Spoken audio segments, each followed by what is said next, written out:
Conseguem me ouvir?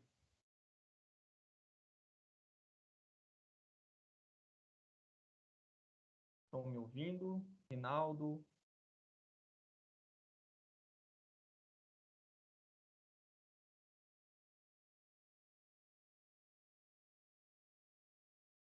Pessoal, boa noite. Boa noite. Compartilhando a tela aqui no PowerPoint, você consegue visualizar? Senhor. Consegue? É que eu não estou te ouvindo direito, só para a gente ter certeza. Não consigo te ouvir direito, professor. Tá bem baixo mesmo. O senhor não consegue falar um pouco mais perto do microfone, talvez? Vou tentar aqui ajustar, só um momento. Tá bem ruim.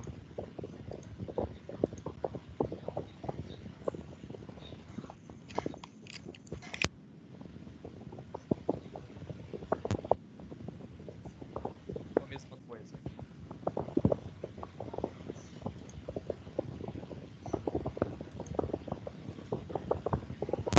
Tirar o microfone que eu tenho. Consegue ouvir melhor agora, Rinaldo? Agora tá melhor, professor. Então, vou usar o microfone do computador mesmo. Bom, eu não vou conseguir compartilhar aqui a minha câmera, estou com um probleminha aqui, tá? Mas na próxima aula eu já tento corrigir isso para a gente conversar e vocês poderem me ver. Qualquer dúvidas ao longo da aula, vocês podem ligar o microfone, perguntar que eu pauso aí, tá? Para começar, eu vou fazer uma breve apresentação ao meu respeito, né? Hoje a gente vai iniciar a disciplina de resistência dos materiais avançado. Sou o professor. Oi? É o senhor mesmo que está dando hidráulica e hidrometria? Sim, também. Ah, sim. Então, tá. Também, na segunda-feira. Bom, sou o professor Rafael Henrique de Oliveira, né? Trabalho na instituição desde 2017. Sou mestre em ciências dos materiais, né? Faço doutorado na área de ciências dos materiais. Minha formação de base é engenharia mecânica. Tenho pós-graduação em produção e atualmente também curso uma outra pós em engenharia de materiais também. Tá? Trabalhei com essa disciplina já nos semestres anteriores, tá? E para a gente começar, eu vou trazer o que nós vamos visualizar aí, aprender, entender ao longo desse semestre. Então, o conteúdo programático, ele segue aí o material didático da disciplina, né? O livro do KLS, onde a gente tem 4 unidades, 4 sessões. As duas primeiras refere-se ao primeiro bimestre, né, que é a nossa N1, e as outras duas últimas é o segundo bimestre, ou né, a nossa N2. Então, o que a gente vai ver? Na primeira unidade, a gente vai estudar o que a gente chama de características geométricas, esforços externos e internos. O que seriam as características geométricas? Né? A gente vai iniciar hoje esse assunto falando um pouquinho sobre momento de inércia, centroide, um pouquinho a respeito de momento estático, raio de giração, que são fundamentos, né, para a gente poder entender a flexão, que será assunto, né, da unidade 2. Então, são ferramentas, na verdade, são conceitos, né, e além de aplicações matemáticas, para que a gente consiga trabalhar com flexão, tá? Que é um esforço aplicado em barras.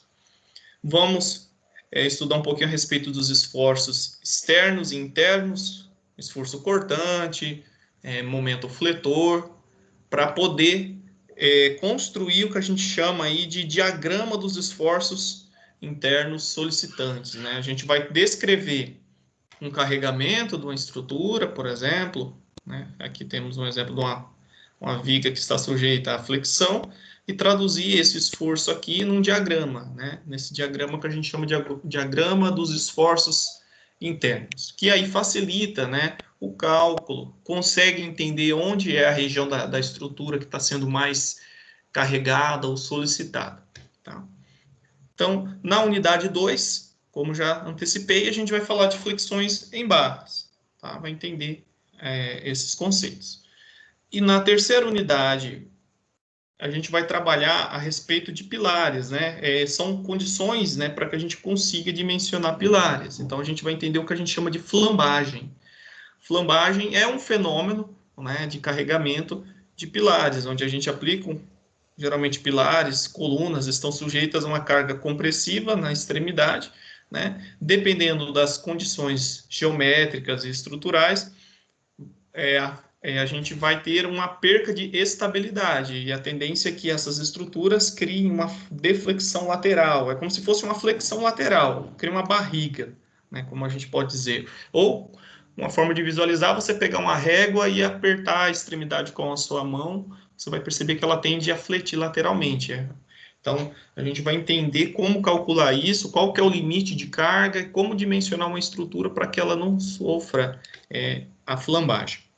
E para finalizar, né, na última unidade, a gente vai entender um pouquinho sobre critérios de resistência e teoremas energéticos. O que basicamente vai falar a respeito aqui é de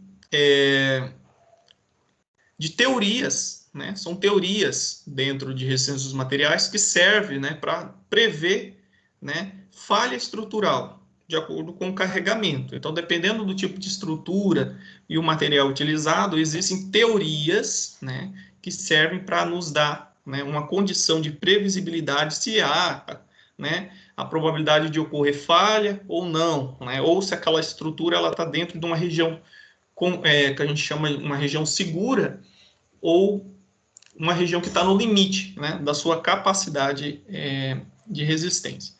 Então, são vários assuntos bem interessantes.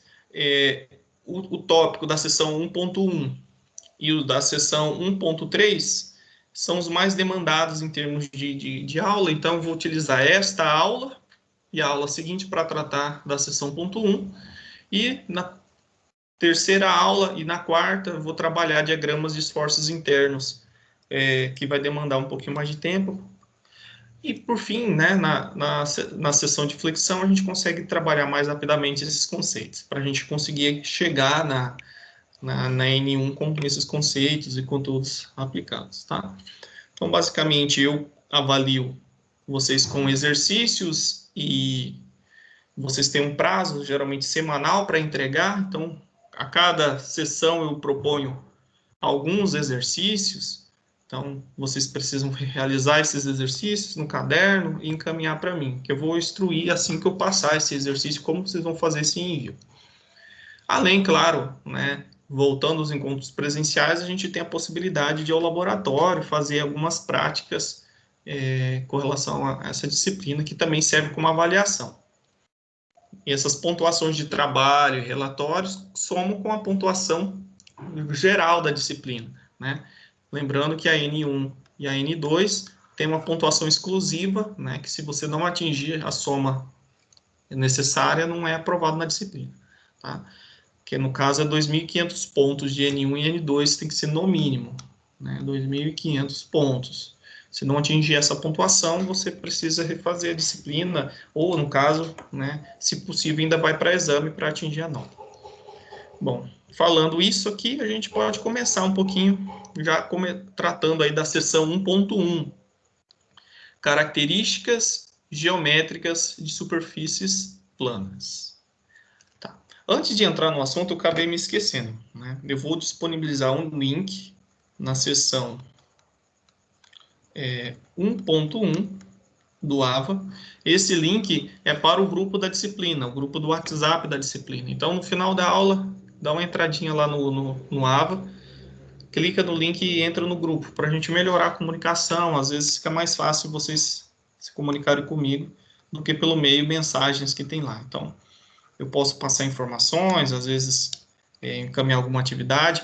As aulas gravadas, eu vou encaminhar os vídeos todos lá também. Vou deixar no AVA, mas também eu vou mandar no grupo, para ficar mais rápido aí o acesso. Tá? Então, é isso. Então, seção 1.1, característica geométrica, né, de superfícies planas, ou características geométricas, né? Como o próprio nome diz, está associada à geometria das superfícies planas. Quando eu falo superfícies planas, estou falando, por exemplo, situações onde nós estamos trabalhando no plano, né? Bidimensional, X, Y e X, né? Uma superfície, uma chapa, né? Um perfil de uma viga, né? Nós temos aqui a estrutura, nós estamos olhando aqui apenas a sua face, né? A sua característica geométrica plana, essa região aqui. Então, o que isso nos fornece em termos gerais para a disciplina? Então, antes de falar disso, né? Quais são os tipos? Por que estudar isso, né? A gente está buscando, dentro da resistência dos materiais, dimensionar, né? Nós estamos buscando dimensionar ou projetar, né, da forma, né, as estruturas, elementos estruturais como um todo, seja estruturas para máquinas, equipamentos, seja para estruturas prediais ou da construção civil. Então, a gente busca dimensionar. E para a gente dimensionar, a gente tem que entender quais são as tensões, né? As tensões que agem sobre aquela estrutura. Lembrando lá, né, que a tensão representa-se, né, pela força dividido pela área dessa seção transversal. E essa força depende do tipo de esforço aplicado. Se é de tração, compressão, flexão, de torção ou é misto, né? E também de como essas tensões se distribuem ao longo dessas seções transversais, que no caso aqui está representado pela área. Então, a gente tem a necessidade, né, de conhecer quais são essas características geométricas dessas seções, né, para poder dimensionar adequadamente e prever o comportamento aí. Então, nessa figurinha que eu trouxe aqui, nós temos uma viga, né, uma barra de seção reta aqui, né, é uma barra prismática. E aqui nós observamos as suas condições geométricas, né, nós temos o comprimento L, nós temos uma altura, né, e aqui nós temos a largura, tá? O produto, né, da altura pela largura, né, vai resultar o que a gente chama de seção transversal, né? Então, aqui é a nossa seção transversal, que está representada aqui também de forma detalhada. Então, nós temos a seção transversal. E aqui, né, que é a lateral, o comprimento L vezes a altura H vai nos dar a seção longitudinal.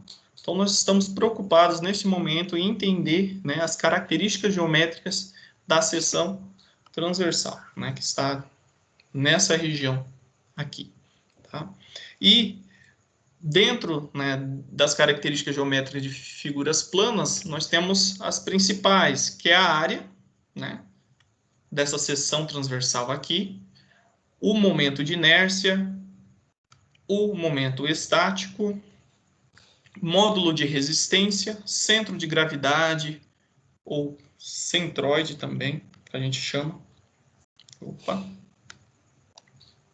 Centroide.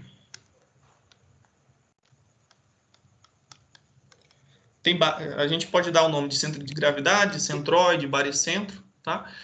E o raio de giração. Então, são esses itens aqui. São 1, 2, 3, 4, 5, 6. São esses 6 principais propriedades geométricas. Quando eu falo propriedades geométricas, que só dependem da geometria, tá? Não depende de que material é feito, apenas da geometria, da forma como essa seção transversal foi construída, tá? Então, são características que impactam no dimensionamento e nas tensões e são exclusivamente geométricas. Tá? Então, a gente vai trabalhar cada um desses itens e entender qual a sua função dentro do dimensionamento da estrutura. Então, a área é o primeiro e é o mais, né, mais simples de todos e que é mais intuitivo. Né? Então, o que seria a área? É uma superfície que limita um contorno aí, qualquer.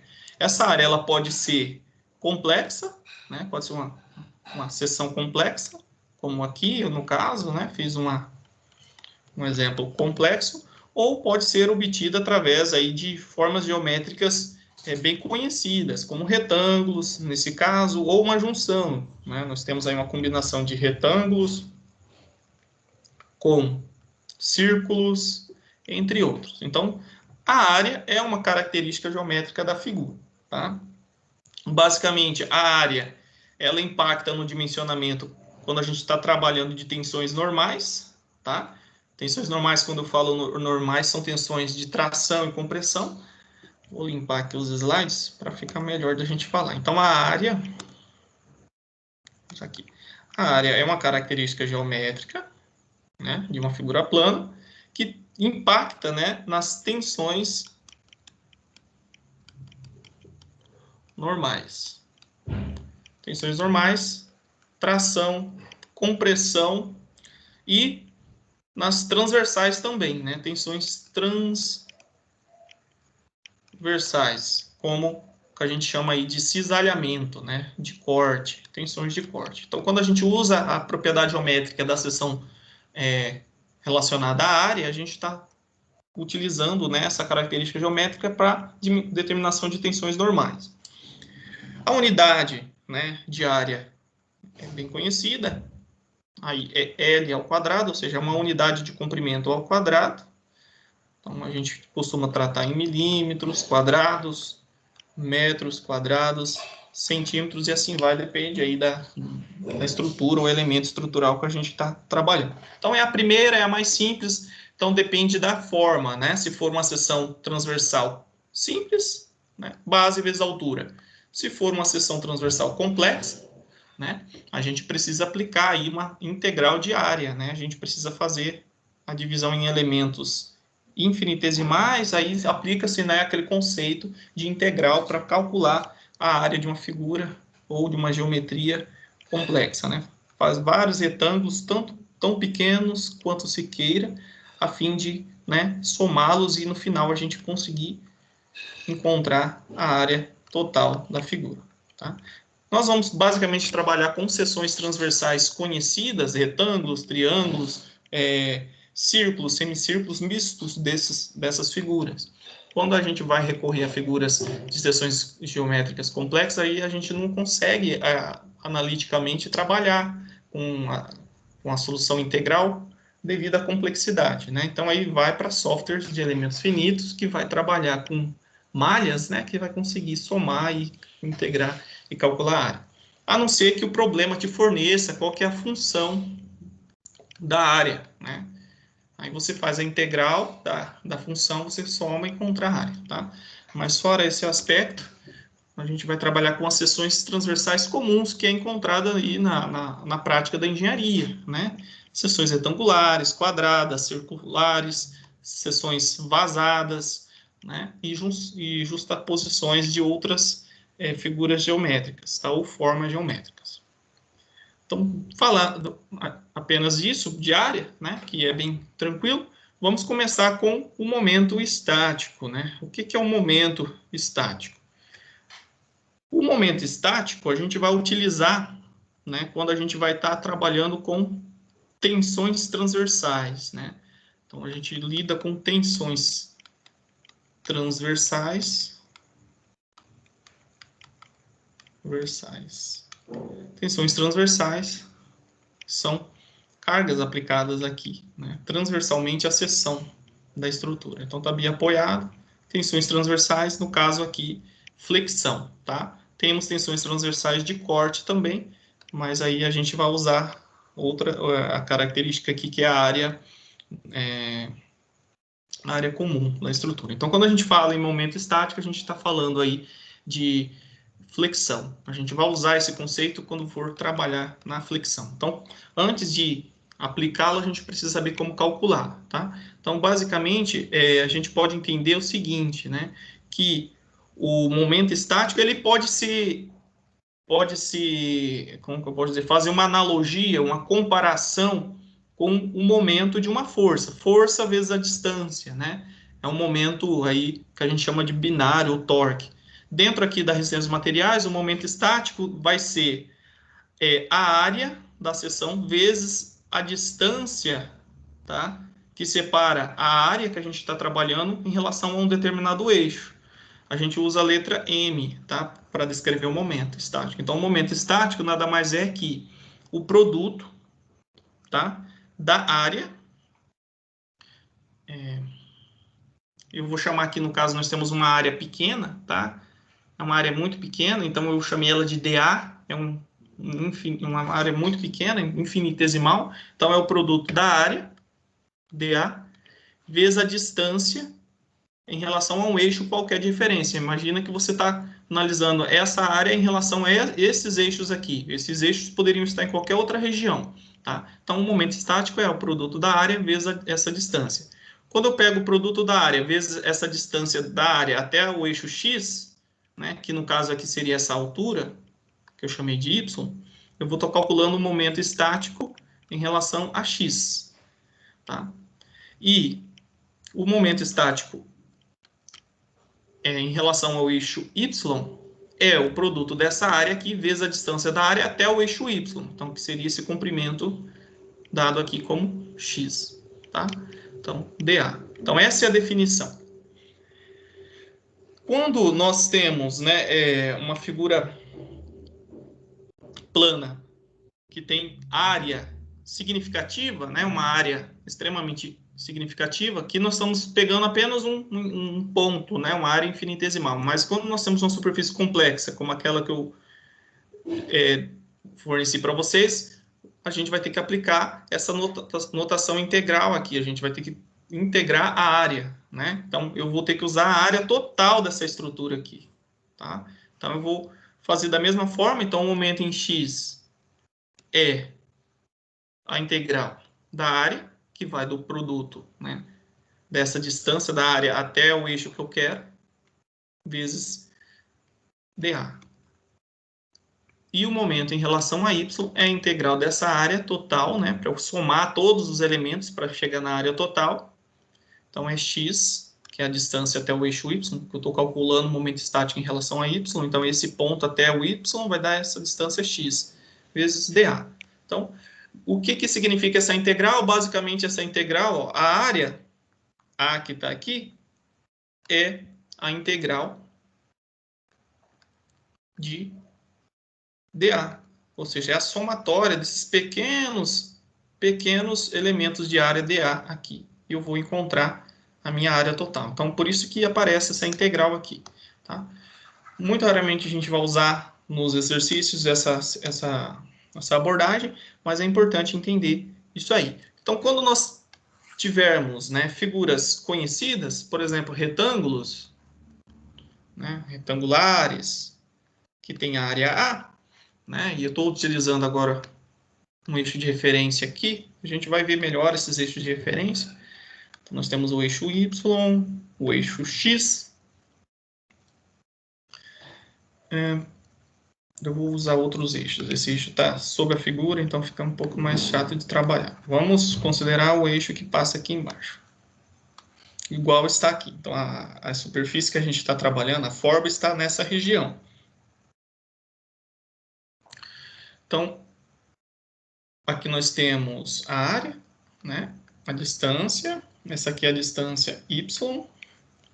E essa aqui, no caso, né, é a nossa distância x. O momento estático de uma figura conhecida. Né? Essa distância vai passar pelo eixo do objeto? Pessoal. Isso, desligar o microfone só para não interromper. Então, quando nós temos uma figura conhecida, não precisa aplicar integral, basta, né, calcular a área dessa figura. Um retângulo é base vezes altura, né? Então, aqui nós temos a base e essa distância é a altura. Então, no lugar de A, eu coloco base vezes altura. Se for mx, eu vou pegar o y vezes a base vezes a altura. Tá? Se for o my, vou pegar a distância x, né, multiplicar a área novamente, base vezes a altura h. Tá? Então, no caso, quando a gente tem figuras simples, basta fazer esse procedimento. E quando é composto, né, figuras compostas, ou a gente tem por exemplo, aqui um perfil, que tem essa cara, um perfil I, né, de uma viga. Estamos olhando aqui a seção transversal, né, só estamos olhando essa região. A gente pode fragmentar, né, ou seja, a gente pode pegar aquela superfície inteira, né, e considerar partes, né? Por exemplo, aqui eu dividi ela em 3 áreas diferentes, que se somadas vão resultar na minha figura, na minha área total. Então, a gente trabalha dessa forma quando a gente tem superfícies compostas. Então, eu calculo o momento estático para a figura A1, que no caso aqui, não estou falando em relação a x, mas pode ser em relação a y também, só para fins didáticos, né?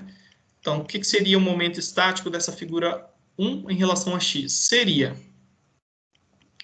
o produto dessa distância até o eixo x, tá? Que eu chamei aqui de YCG1 da figura 1, vezes a área da figura 1. E assim segue para as demais figuras, figura 2 e figura 3. Aí, o momento estático total, ou seja, da figura completa, que é o que eu quero, é a soma. Então, eu calculo individualmente e somo os momentos estáticos de cada uma. Professor, mas esse Y aqui, CG, o que é isso, né? A cota está aparecendo que não está nem no meio, nem embaixo, nem em cima, está numa região aqui qualquer. Então, o YCG, ou quando a gente for trabalhar com relação a X, né, que for essa distância aqui, XCG, são coordenadas, ou seja, são coordenadas do centroide, são distâncias que a gente está medindo em relação ao centroide. CG, a gente chama de centroide ou centro de gravidade, tá? Eu vou explicar à frente como obter esses valores aqui, centro de gravidade. Então, a gente vai usar essa distância, né, que antes estava referenciada, é a distância até o centro de gravidade da figura, tá? Então, não é uma distância qualquer. Imagine o caso em que nós temos uma figura que não tenha matéria em todas as suas regiões. Por exemplo, uma superfície vazada, né? Vazada como se fosse um cano, por exemplo, um tubo, ou uma placa que no meio ela tem um vazado, tem um furo, tá? Então, quando nós temos essa situação, a gente realiza o procedimento em que nós calculamos o momento estático, considerando que a figura é completa, e depois a gente calcula da figura dessa região aqui do meio que não tem matéria. Só um momentinho, pessoal.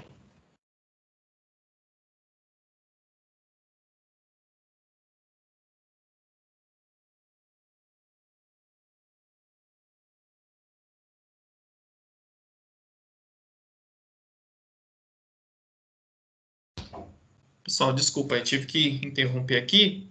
Vocês estão conseguindo entender? Vocês estão muito quietos, pessoal. Alguém tá entendendo? Tá saindo áudio normal aí? Alguém pode interagir comigo? Tá sim, professor, normal. Então tá. O senhor me desmontou. Beleza. Então tá, o que eu estou querendo dizer para vocês é o seguinte, quando nós temos essas situações onde a superfície é vazada, né, a gente calcula os momentos estáticos conforme a gente já aprendeu, tá? Então a gente imagina que isso aqui é um quadrado, né, um elemento quadrado, então completo. Que daqui eu chamei de momento estático M1x, que eu calculo dessa mesma forma, tá? Então eu tenho um eixo de referência, calculo a sua área e multiplico. E também eu calculo agora dessa área do meio, considerando aqui, né, como se ela existisse na verdade, né, que eu chamei aqui do momento estático M2x. Só que, como isso aqui é um vazado, em vez de somar, né, para calcular o momento estático total, como eu fiz aqui, eu vou subtrair essas áreas vazadas. Se eu tivesse uma área pequenininha aqui também, um pedaço aqui faltando, eu iria calcular o M3 aqui, e ia subtrair, tá? Então, a gente vai fazer um exercício e vai ficar fácil. Então, o procedimento é bem tranquilo de se calcular, tá? Basta prestar atenção nessas questões que eu falei de coordenadas, tá? A gente vai trabalhar com referências aqui, eixos de referência, este que é o maior gargalo quando se trabalha com esse tipo de problema geométrico. Bom, para a gente aplicar o momento estático efetivamente, a gente precisa entender como obtém essas distâncias, né, em relação ao centro de gravidade. Então, vou trazer o conceito de centro de gravidade para vocês. Uma forma de a gente entender o que é centro de gravidade, centroide, na prática, né? Imagina que você tem um prato e você pega uma caneta e tenta equilibrar esse prato na ponta dessa caneta, né? O ponto onde que esse prato vai ficar estável, né? Ali é o centro de gravidade. A gente concentra toda, né, estabilidade e massa naquele ponto. Até então que aqui na Terra, né, a gente diz que o centro de gravidade do objeto localiza-se no centro de massa. São duas coisas diferentes, tá? Mas o centro de massa, quando a gente está comparando um objeto muito pequeno, né, em relação à massa da Terra, a gente pode dizer que o centro de gravidade coincide com o centro de massa. Então, é onde você consegue concentrar toda a massa naquele ponto. E a estrutura, né, ela fica estável em relação àquele ponto. Então, é o centroide, centro de gravidade. Bom, onde se localiza, né, esse centro de gravidade? Então, para a gente entender um pouquinho a respeito disso, é bom a gente entender a força-peso primeiro, né? A força-peso. Então, se a gente tem um objeto qualquer, né? Uma pedra, uma placa, né? Ela está no espaço, está na Terra, né? Então vai estar sujeita aí à ação da força gravitacional, que está de cima para baixo, né? Então, cada pontinho aqui dentro desse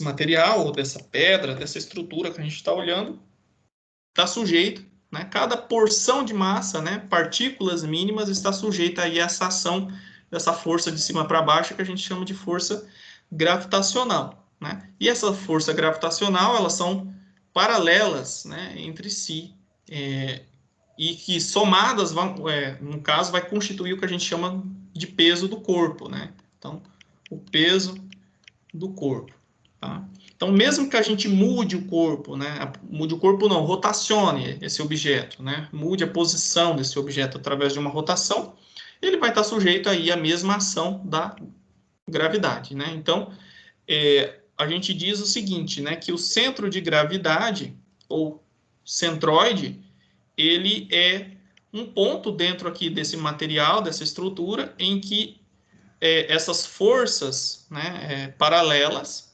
se cruzam nesse mesmo ponto, tá? Então, nesse caso, vamos dizer que está agindo aqui, ó, a força peso. Então, a força peso. Vou apagar aqui para fazer um desenho mais bonitinho. Então, se nós tivermos um objeto, né, a força peso parte desse ponto aqui. E esse ponto aqui é o meu centro de gravidade, tá?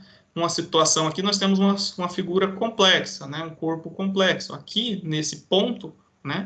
Ele é o nosso centro de gravidade. Se eu pôr aqui alguma coisa aqui, ele vai ficar em equilíbrio. Então, o que a gente precisa fazer, né? Nos nossos problemas? A gente precisa encontrar qual que é a coordenada desse ponto. Então, a gente primeiro parte do seguinte princípio. A gente tem que dar uma referência. Não tem como se falar uma coordenada, uma localização. Então, quando eu falo coordenada, eu estou querendo dizer a localização. Então, não tem como eu falar de coordenada sem dizer a referência. Então, para falar a coordenada, eu tenho que ter uma referência. Referência. Então, para falar em Campo Grande, você tem que falar que fica em qual região do Brasil, né? Fica Mato Grosso do Sul, Centro-Oeste, próximo de tal lugar. Assim serve como o centroide nesse objeto. Então, a coordenada do centroide aqui está em referência a esses eixos aqui, ó, eixo Y e eixo X. Eu poderia, né, arbitrariamente, ou seja, a bel prazer, se eu desejar, né, se for conveniente para mim em determinada situação, dizer que o eixo que eu quero está passando nele mesmo, no próprio centroide. Eu posso dizer que ele passa por aqui. Esse é o meu outro sistema de coordenadas. Então, por exemplo, para esse caso aqui, né, em que aparece aqui na figura, então a coordenada do centroide, ela é composta, né, de uma coordenada em x, que a gente chama de x CG, e uma coordenada em y, né, que a gente chama de YCG. Então, a coordenada do centroide tem, né, dois valores, né, dois índices, e esses índices são em referência ao aos eixos. Quando eu estou falando da coordenada x, CG, então eu estou dizendo, eu quero saber qual que é a distância do centroide até o eixo y, tá? Então essa distância até o eixo y é meu x, CG. Então essa é a coordenada x. Quando eu quero saber meu y, CG, eu estou querendo saber qual que é a coordenada a distância do centroide até o eixo y, tá? Então é meu y, CG.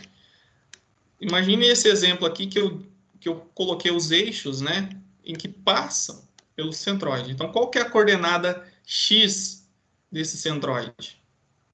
Em números, né? Ela é 0, porque parte da origem. Então, se fosse descrever, nesse caso, a coordenada do centroide seria 0 em x, 0 em y, tá? Quando eu quero trabalhar com isso aqui. Mas quando o eixo está em outra dimensão, né, outra posição, aí a gente vai ter valores numéricos, tá? Bom, dito essas coisas, vamos obter uma expressão matemática, né, que a gente pode obter o valor do centroide, tá?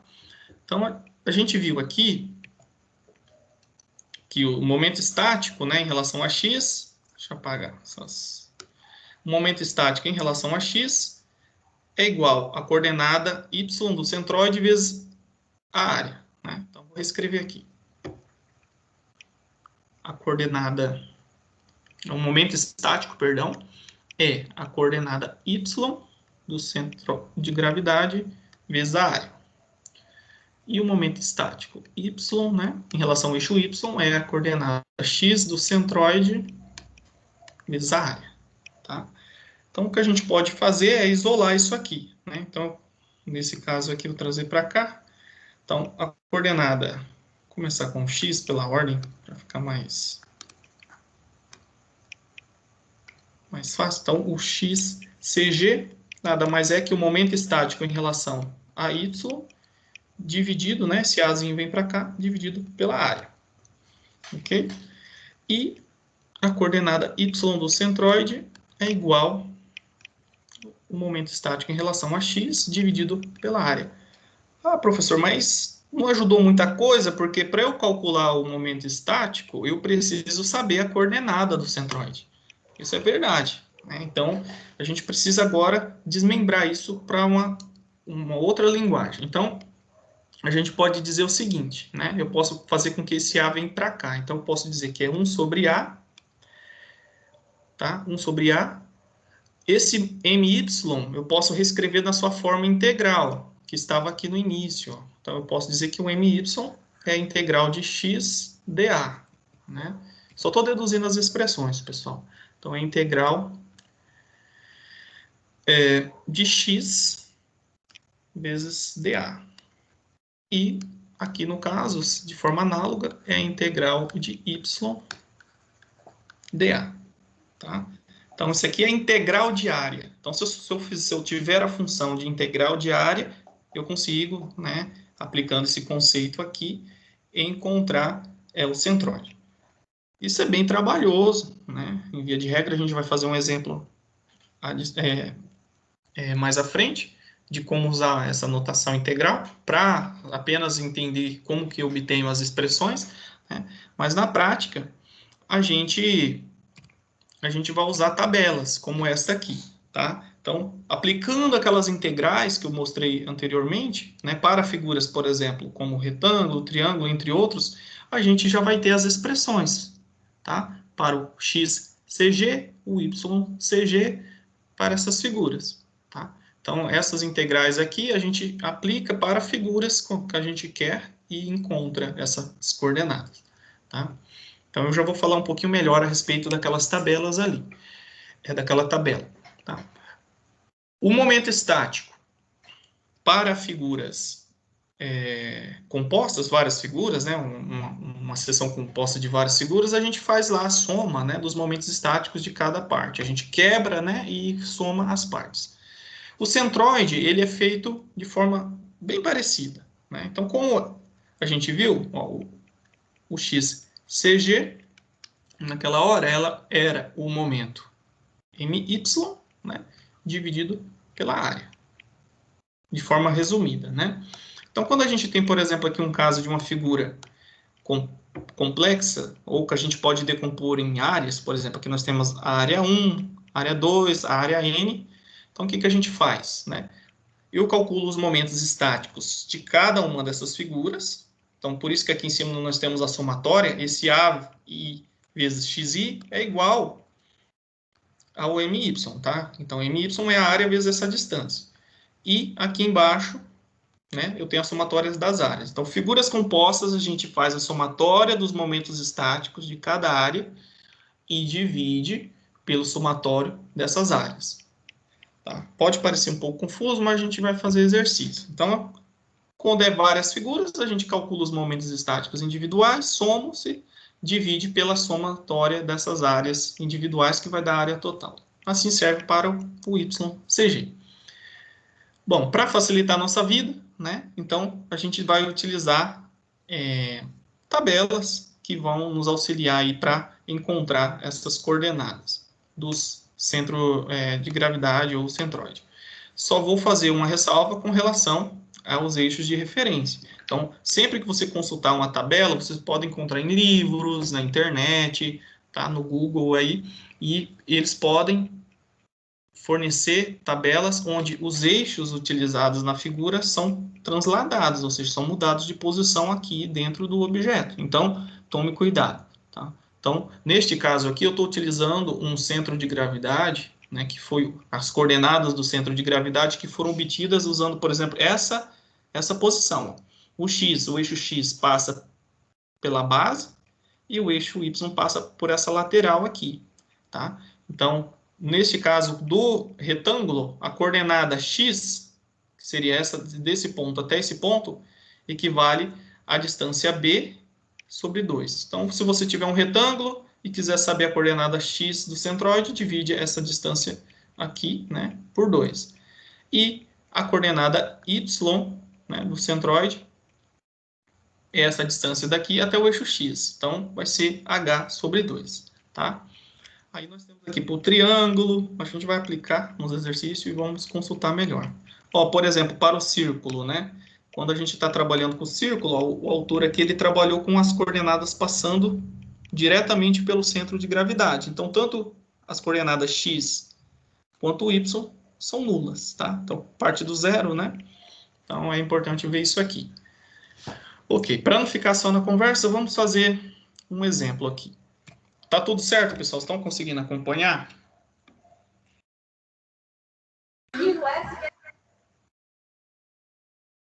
Pode falar. Positivo, professor. Tá positivo? Então tá. Então vamos fazer um exemplo aqui. Determine a coordenada y do centroide do retângulo, considerando os eixos de referência da figura. Então, o que ele quer? Ele quer que a gente determine o YCG. Qual o ponto aqui, ó, na altura da figura, né, está o centroide? Então, se a gente tivesse que fazer um furo aqui, em qual altura a gente faria para posicionar, por exemplo, alguma coisa para estabilizar esse retângulo?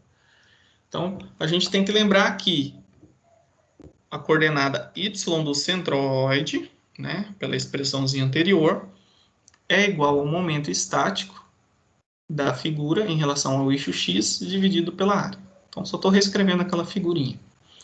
Então, para eu calcular isso, eu preciso primeiro obter o momento estático e a área. Tá? Então, vamos trabalhar com ele. Então, o que eu sei? Né? Que o momento estático é igual, né, para uma figura qualquer, abstrata, seja ela uma figura geometricamente definida ou complexa, né, eu mostrei para vocês que é igual à integral da área vezes a coordenada vezes uma distância y, né, em relação ao eixo que eu quero, multiplicado pelo elemento infinitesimal dA. Então, isso serve para qualquer figura, né? Então, por isso que eu estou trazendo essa notação integral. Então, o que eu sei, né, dessa figura aqui, para eu substituir para calcular o momento estático? Eu sei que o dA é uma área, né? Então, dA é essa área aqui qualquer, ó. Então, aqui, obviamente, que está bem extrapolado. Então, o DA seria uma área bem pequenininha quanto a gente quer. Qual que é o valor de DA? Né? DA é igual ao quê? Esse DAzinho. DA é de um retângulo aqui, né? É essa altura, dy, vezes essa distância B aqui. Então, vai ser B base, né? Vezes essa altura dy. Então, eu posso substituir aqui por DA. Então, eu vou reescrever. Meu mx, né, que é o momento estático em relação a x, vai ficar integral de área de y vezes isso aqui. B vezes dy. Tá? Então, essa é a minha expressão. Eu posso substituir esse Azinho aqui. Né? O que é esse Azinho? Esse Azinho é como se eu pegasse e somasse, né, vários Hs aqui. Ó. Então, esse H de 0 até o H final. Se eu somar isso aqui tudo, eu vou ter a área. Então, eu posso tirar esse A e dizer que vai, né, ser uma integral que vai de 0, desse ponto 0 até o H. Então, de 0 até H. É uma integral definida, né? Então, a gente está definindo os limites aqui de integração. Então, se eu integrar tudo isso aqui, né, eu calculo a minha área. Então, beleza. Como que eu resolvo essa integral? Né? Então, a gente tem que observar aqui. Né? O que são constantes neste caso? Né? O B é uma constante. B é a base. Então, ele vai para fora da integral. Né? Então, vai ficar o mx é igual, né? No caso, o B vem para fora da integral, que é uma constante, de 0 até h, y, dy. Então, eu tenho que fazer essa integralzinha aqui, bem simples, tá? Então, eu posso dizer, vou ver se eu deixei um espaço aqui no outro slide, vou reescrever aqui a expressão anterior. Meu mx ficou, mx é igual a integral, é igual a b, né? Vezes a integral que vai de 0 a h, de y, dy. Então, qual que é essa integral? A integral disso aqui vai ser y ao quadrado dividido por 2, tá? Então, para quem não lembra as aulinhas de integral, uma integralzinha simples dessa vai ser, né, soma-se aqui mais 1, né, e aqui coloca, né, o 2 embaixo. Então, vamos lá, o mx, a gente não vai trabalhar com isso nos outros problemas, tá? Mas se ficou em dúvida, assiste um pouquinho as aulas de integrais, vocês vão relembrar facilmente. Eu só estou utilizando as expressões aqui para encontrar lá na tabelinha. Por que eles usaram que o YCG de um retângulo é aquela expressão. Então, beleza. Então, se a gente fazer a integral, vai ficar B, né, que multiplica o resultado aqui, que foi y ao quadrado dividido por 2. Né? Aí a gente precisa substituir esses valores aqui. Então, que vai de 0 a h. Tá? Então, como que eu resolvo isso? Ora, eu substituo o y por h e outro momento por 0. Então, a gente resolve da seguinte forma. Então, isso aqui vai ficar mx é igual a b vezes. Como vai de 0 a h, então eu tenho que fazer a substituição por h menos a substituição por 0. Então, vai ficar h ao quadrado dividido por 2 menos 0 ao quadrado dividido por 2. Então, se a gente observar aqui, isso aqui vai ser 0. Né? Então, vai ficar como resposta, o momento estático, o b vezes h ao quadrado dividido por 2. Então, já tenho a expressão do momento estático aqui. Então, eu preciso agora calcular a área. Né? A área, essa aqui é a área total. Né? Eu sei que essa área total aqui, né, A, é igual a base vezes a altura. Então, eu já vou trazer para cá. Então, o YCG é o momento estático, mx, dividido pela área. Vou usar a caneta de outra cor para não atrapalhar. Então, isso aqui vai ser igual a isso, né? Base vezes a altura ao quadrado dividido por 2, dividido por essa área A. A área A é a área total, base vezes a altura. Então, vai ficar base vezes a altura. Então, o que eu faço? Né? Por simplificação, eu posso cortar este B aqui com este, H ao quadrado dividido por H vai ficar H. Então, a resposta vai ser, né, H sobre 2. Então, a coordenada y do centroide do retângulo, né, quando o eixo passa aqui, né, nessas posições, serão obtidos por H sobre 2. De forma semelhante, foi feito, né, para calcular o XCG, tá? E a mesma equação foi aplicada, né, várias vezes para essas outras figuras, né, para encontrar essas expressões. Então, em vez de ficar reinventando a roda, né, a gente pode aplicar já essas informações da tabela. Deixo como sugestão para vocês praticarem, né, calcule a coordenada XCG para essa figura. Então, faça como um exercício, né? Tente chegar, né, em B sobre 2. Então, se você chegar a B sobre 2, que é a resposta, né, vai estar correto. Então, deixa como uma atividade aí para vocês fazerem. Se não tiver dúvidas, eu vou prosseguir agora com um exemplo numérico. Tudo certo, pessoal?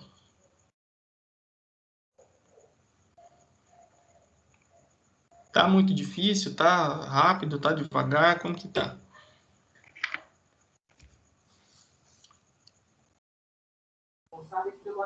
Tá de boa, professor. Se eu puder falar um pouquinho mais devagar, para dar tempo de anotar. Você fala para anotação? Sim. Exatamente mesmo. Também posso pegar depois de ver gravado a aula. Isso, vai ficar gravado. Você pode acessar depois no vídeo, certinho, tá bom? Está de boa até agora. Então tá. Então, beleza. Nesse exemplo aqui, a gente tem uma figura composta, né? Na verdade, um perfil, né, de um estrutural. Pode ser, por exemplo, um tijolo, né? Um bloco estrutural aqui, onde ele tem esses vazados aqui, esses furos. Então, nós estamos olhando só a seção transversal. Ele quer a coordenada y do centroide, ou seja, o nosso YCG.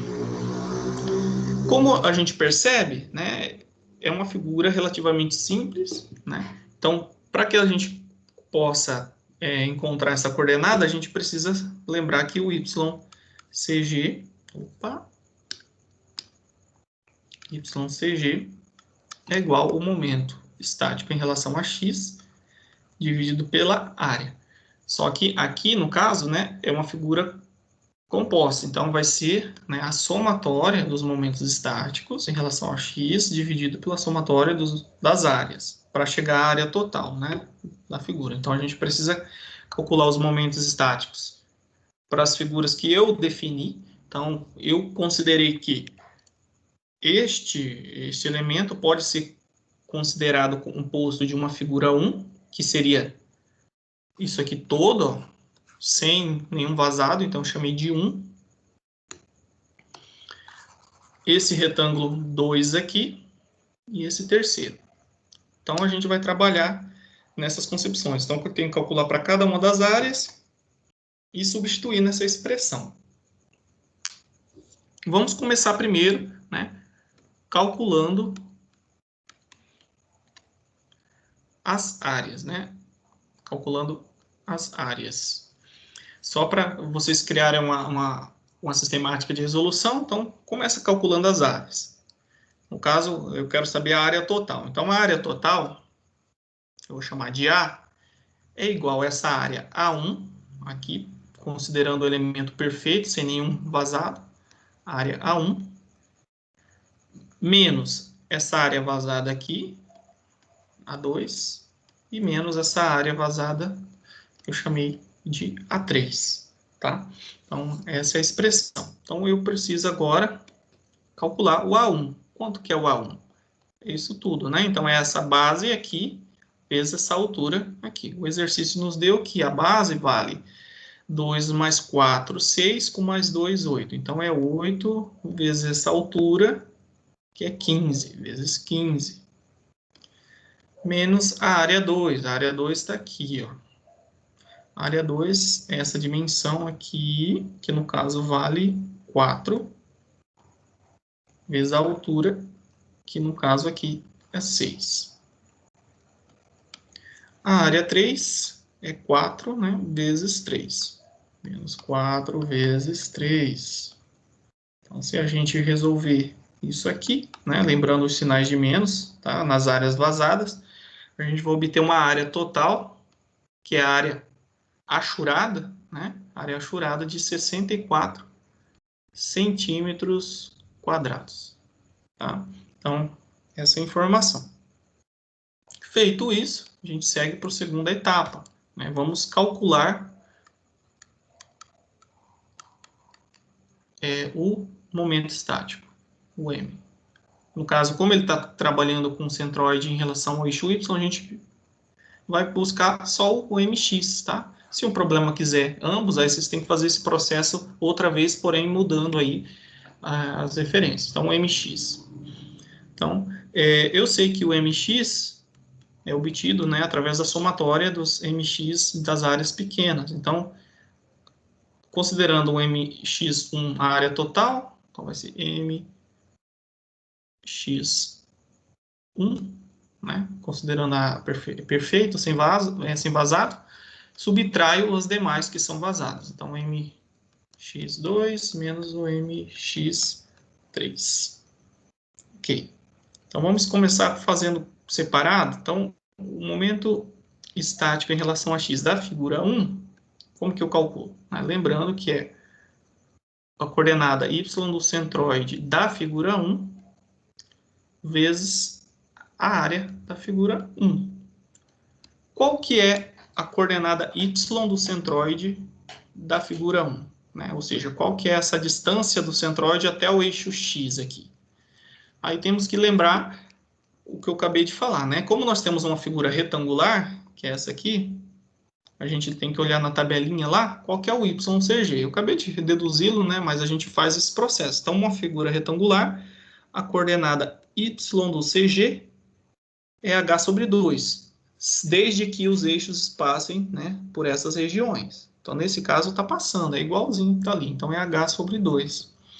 Está passando o X aqui e o Y passa aqui. Então vai ser H sobre 2. H sobre 2 é essa distância aqui, que no caso é 7,5, né? 15 dividido por 2. 15 dividido por 2. Vezes a área A1, que no caso é 8, né, vezes 15. Então, vezes 15, teremos aqui um valor de 900. O quê? 900 centímetros cúbicos. Só para lembrar, o momento estático, né, ele tem a dimensão de comprimento ao cubo. Tá? Então, sempre vai ser comprimento ao cubo.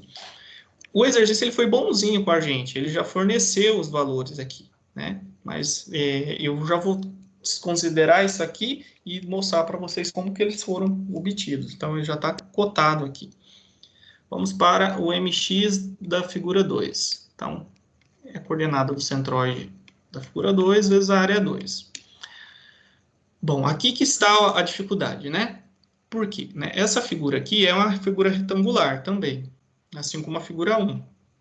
Só que ela está acima do eixo, dos eixos, né, de referência adotados aqui, né? Então, se eu, por exemplo, calcular o centroide considerando H sobre 2 também, por ser uma retangular, né? Vou estar dizendo que o eixo está passando por aqui, Y e X. Que no caso seria, né, 6 dividido por 2, que seria igual a 3. Então, eu indicaria aqui, né, que nesta posição, né, é o centroide, nessa altura. Só que como eu preciso dizer em relação ao eixo X, que é o escolhido aqui embaixo, então vou pegar a distância daqui, tá, até aqui embaixo. Então, esse é o processo.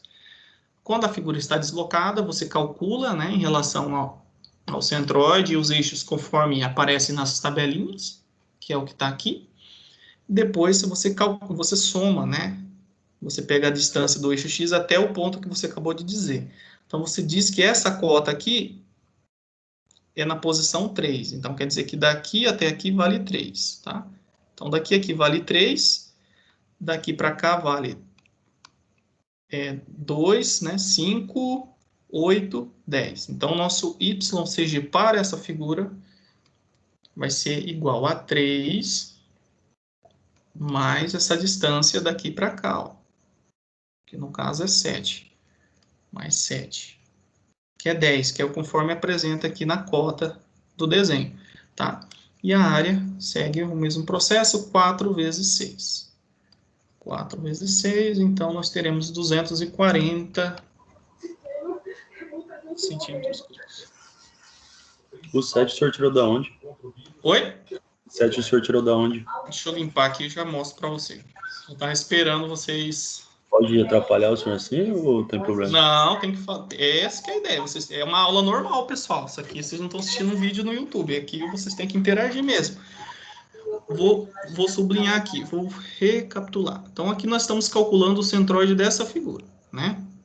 Ela é um retângulo. Na tabelinha, o retângulo, né? Ele é obtido, né, a coordenada do centroide, considerando o eixo X e o eixo Y, ok? Na tabelinha. Só que no exercício, nossos eixos estão aqui, ó.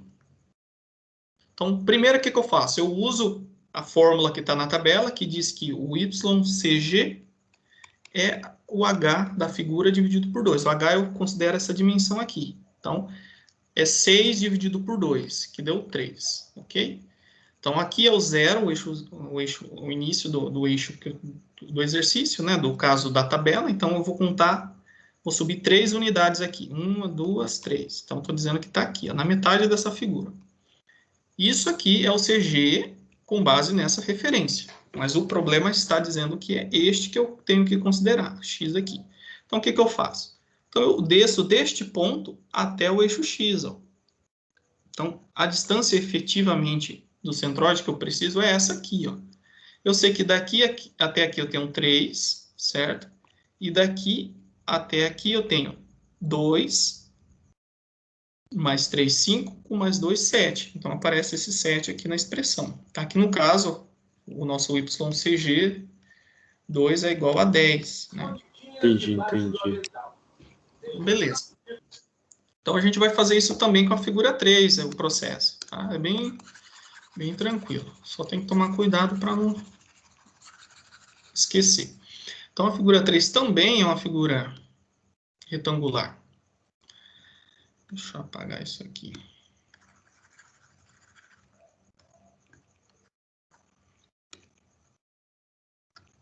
Então, aqui nós temos essa figura. Então, o momento estático, no caso, vai ser, né, mx3 é o ycg da figura 3 vezes a área 3. Trata-se de um retângulo também, né? Um retângulo, e a base desse retângulo aqui ela é maior que a altura, mas não tem nada, não importa, tá? Então, primeiro a gente calcula com base nesse eixozinho aqui que passa por essas regiões, h dividido por 2, né?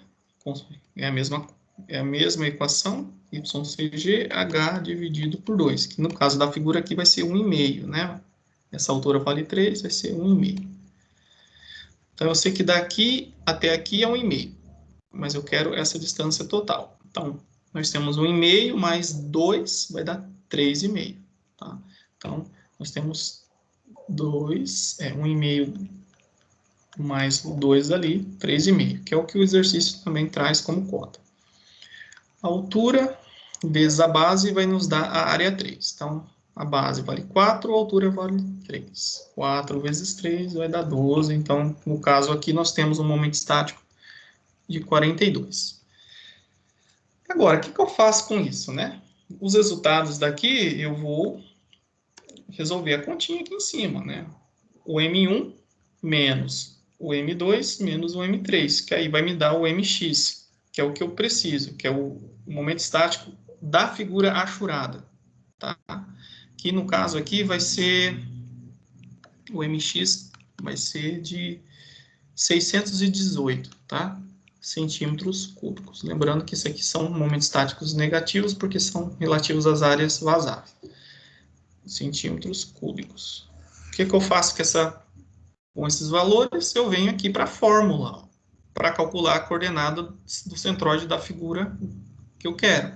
Então, realizando aquela operação, né, a somatória dos momentos estáticos deu 618 centímetros cúbicos. E a área aqui, né, deu 84 centímetros quadrados. Então, se eu realizar essa continha, eu vou ter 7,36 centímetros. Então, quer dizer que se eu subir aqui 7,36 centímetros, ao longo aqui do eixo Y, eu vou encontrar a posição Y do centroide, que é marcado aqui nesse pontinho aqui. Então, está mais ou menos aqui na figura, tá? Deixo como atividade calcular agora em relação ao eixo X. Os processos são os mesmos, vocês vão aproveitar essas informações aqui, só vai modificar aqui. Vocês vão precisar calcular o MY. Aí, para calcular o MY, em vez de usar o YCG, vocês vão usar a coordenada X dessas figuras aqui, tá? Ficou alguma dúvida, pessoal? Posso continuar? Tá de boa, essa aí foi de boa. Né? Esse aí tá de boa. Vamos complicar mais um pouco agora, né? Então, nós temos uma figura aqui, ela é composta também, tá? Ele quer apenas da figura achurada, né? Então, essa aqui que está arriscada. Então, para facilitar a resolução, a gente compõe ela em outras figuras. Então, vou transformar ela num retângulo completo. Então, fiz aqui em vermelho. Então, a gente vai considerar esse retângulo aí em vermelho como sendo a minha área A1, tá? Vou colocar área AR, área retangular, para ficar melhor. Da nomenclatura fica mais próxima do que a gente está vendo. E eu vou dividir aqui em um triângulo também, ó. Então, aqui eu já tenho um triângulo. Então, nós temos um triângulo. Área triangular. E nós temos aqui um semicírculo também, que são os vazados dessa figura. Então, se eu pegasse uma chapa retangular e cortasse aqui, nesse canto, né? E fizesse essa meia-lua aqui, esse semicírculo. Aqui, área do semicírculo, né? Eu conseguiria constituir a figura que eu tenho.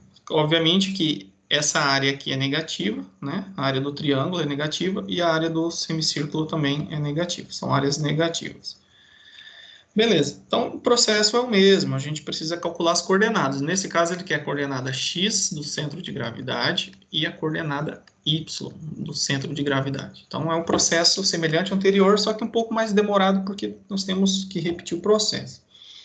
Eu vou calcular com vocês com relação à coordenada Y, tá? Eu vou deixar para vocês depois repetir um processo com a coordenada X. Então, vai ser a atividadezinha que eu já vou deixar para vocês praticarem aí depois da aula. Então, vou trabalhar com essa e vocês fazem com essa. Se tiverem dificuldade, na aula que vem eu repito o cálculo, né, encontro as coordenadas que eu deixei para vocês fazerem. Eu passo só as respostas se vocês tiverem êxito. Então, beleza. Então, o que é a coordenada Y, né? Então, a gente lembra que é YCG da figura, né, vai ser a somatória, no caso é uma figura composta, então é a somatória dos momentos estáticos em relação a x, dividido pela somatória das áreas, aqui. Então, a gente vai começar primeiro, né, como calculando o A, né? Então, a gente calcula. Vamos aqui. Deixa aqui, eu vou colocar em vermelho. Vamos encontrar a área. Então, começa encontrando a área primeiro. A área total aqui da achurada. Então, voltamos aqui. Então, a gente sabe que a área total aqui, né, é igual à área retangular, que é toda, né, menos a área do semicírculo e a área do triângulo. Então, menos a área do triângulo, menos a área do semicírculo.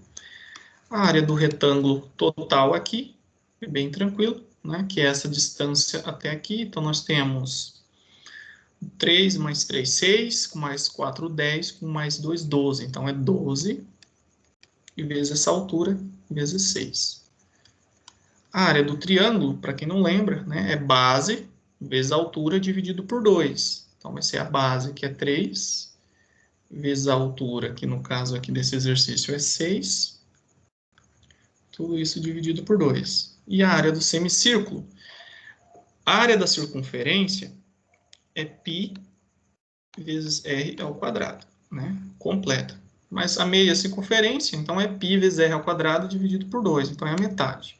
Então, essa é a expressão. Então, é π vezes o raio. Qual que é o raio? O raio é essa distância, né? Então, que no caso aqui, o diâmetro é 4, o raio é 2. Π vezes raio ao quadrado dividido por 2. Lembrando que isso aqui é menos. Então, resolvendo aqui, né, a gente vai encontrar uma área total de 53,72 centímetros quadrados. Tá? Então, essa é a primeira parte. Vamos calcular os momentos estáticos agora, né? Essa é a parte mais dificultosa, considerando que a gente está trabalhando agora com porções de figura, mas nada difícil. Então, segundo, encontre M, né? No caso aqui, vamos encontrar o MX. Aí, lembrando que o MX é a somatória dos MX, né? Que é vazado vai ser resultar no MX negativo. Então, nós temos o MX do retângulo, aí menos o MX do triângulo e menos o MX do semicírculo. Ok? Então, vamos para o MX do retângulo. O retângulo é essa figura completa aqui, né? Então, a gente tem que a coordenada y do centroide do retângulo vezes a área do retângulo.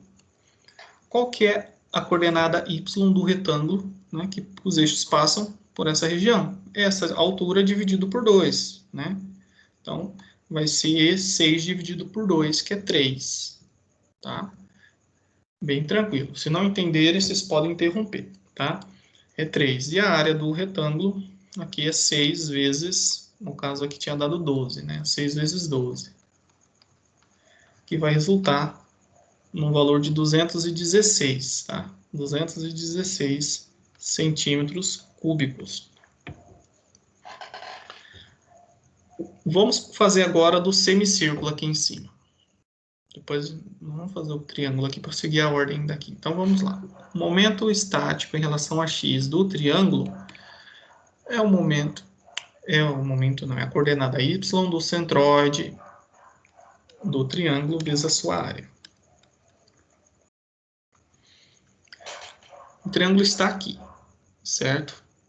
Aí a gente precisa lembrar lá na tabelinha. Relembrar não, buscar na tabela qual que é a coordenada YCG de um triângulo. Vamos voltar aqui. Então, ela está aqui. Ó. Nosso triângulo, ele está... Deixa eu ver como que ele está. Ele está desse jeito, né? Então, o ângulo reto é para cá. Então, só para a gente conseguir associar a informação aqui. Então, o nosso triângulo ele está desse jeito. Ele está inclinado. E o triângulo aqui está invertido, né? Mas não tem problema nenhum. Ele está invertido ou não. O que a gente quer é o YCG. Então, o YCG considera como a altura do triângulo dividido por 3. A altura, pessoal, a gente sempre vai considerar a posição vertical. Então, isso aqui é o nosso H agora. Tá? O H dele está aqui, né? Que no caso aqui seria a nossa base. Então, aqui é a nossa base, que é o nosso B. Então, é essa altura dividido por 3, tá? Então, a gente vai usar essa expressão. O YCG é a altura dividido por 3. Deixa eu vir aqui. A altura, no caso aqui, é 6, né? 6 dividido por 3. Perfeito. Então, vamos avançar. Então, a área, no caso aqui do triângulo, é base vezes altura dividido por 2.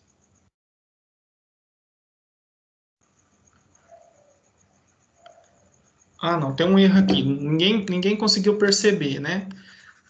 Aqui. O triângulo lá, aqui que entra a confusão. Ó, o triângulo lá, ele estava assim, né?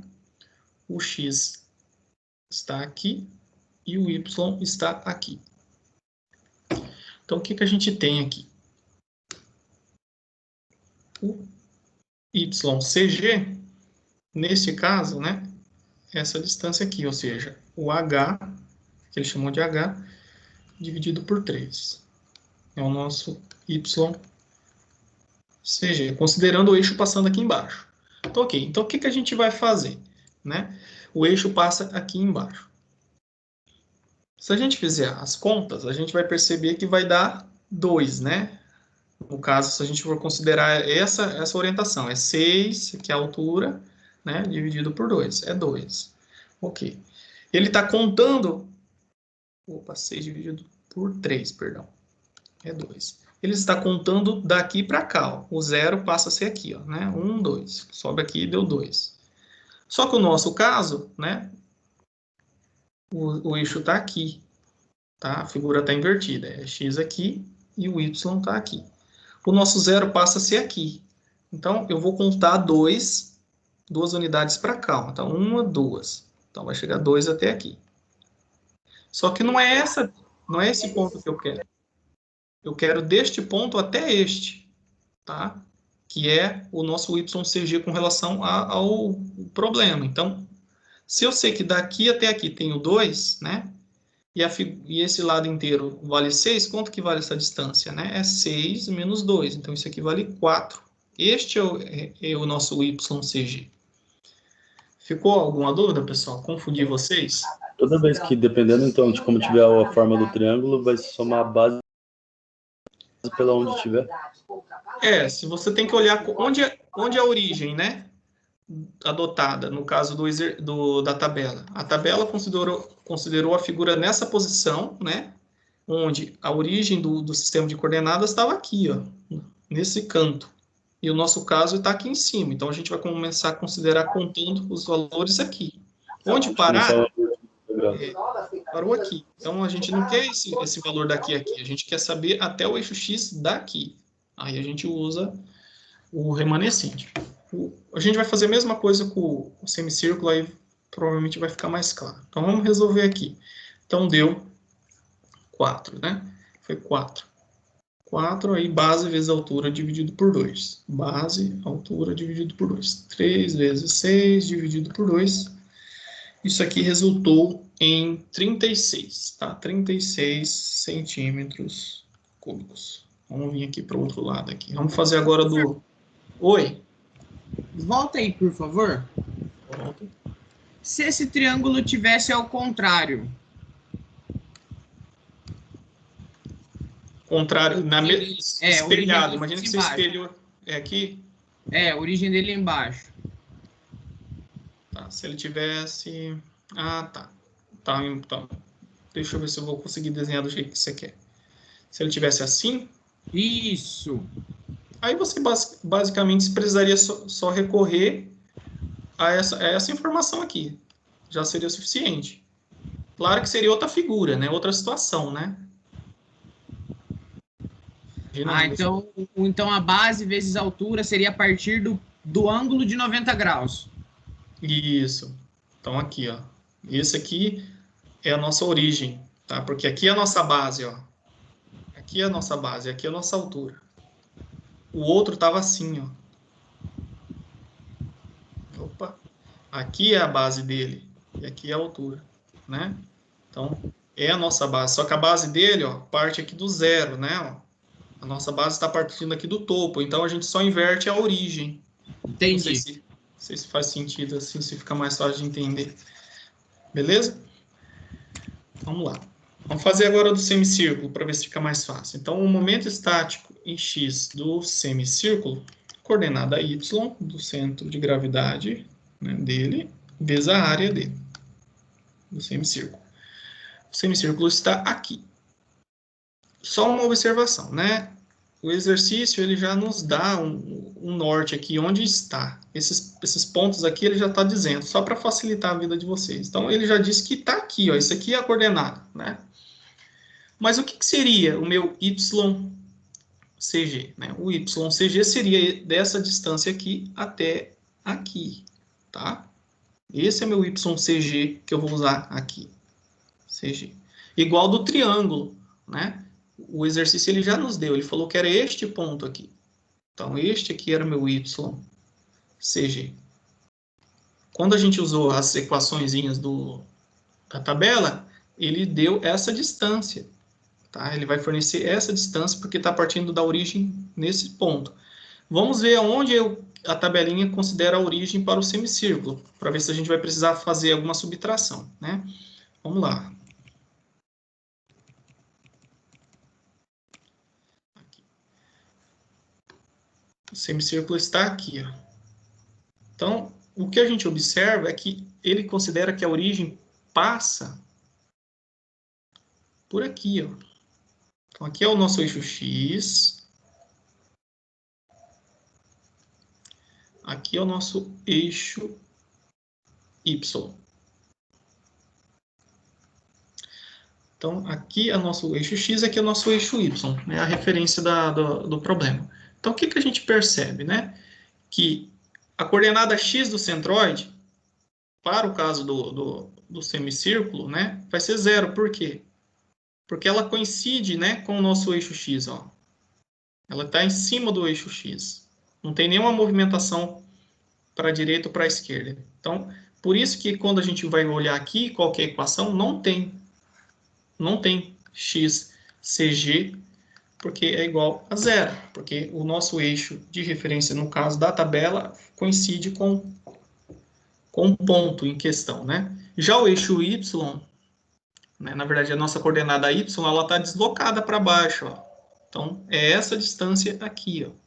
Então, aqui é o nosso YCG, que é 4R dividido por 3π. Tá? Então, a gente precisa observar o seguinte, que o nosso eixo, ele coincide com o ponto, né? Então, no caso aqui, o que eu quero dizer para vocês? Vamos lá para o problema. Ele está falando, né? Ali, se a gente usar a equação, ele está falando dessa distância aqui, né? Porque os eixos estão passando aqui, ó. O eixo X, a nossa referência, está aqui, ó. Então, se a gente usar aquela fórmula, a gente vai encontrar essa distância. Então, a gente tem que pegar deste ponto para baixo. Tá? Então, lembrando lá, o YCG, vou chamar linha, né, que é o da tabela do semicírculo, é 4R dividido por 3π. Então, se eu aplicar aqui nessa expressão, eu vou encontrar o raio vale 2, divide por 3π, vai dar 0,80, vamos aproximar para 0,85, tá? Deu 0,85 centímetros. Então, daqui até aqui tem 0,85. Só que não é essa distância, eu quero desse ponto para baixo. Então, vai ser a coordenada YCG do semicírculo vai ser igual a 6, né, que é essa altura total, menos 0,85. Menos 6. Vai dar 515.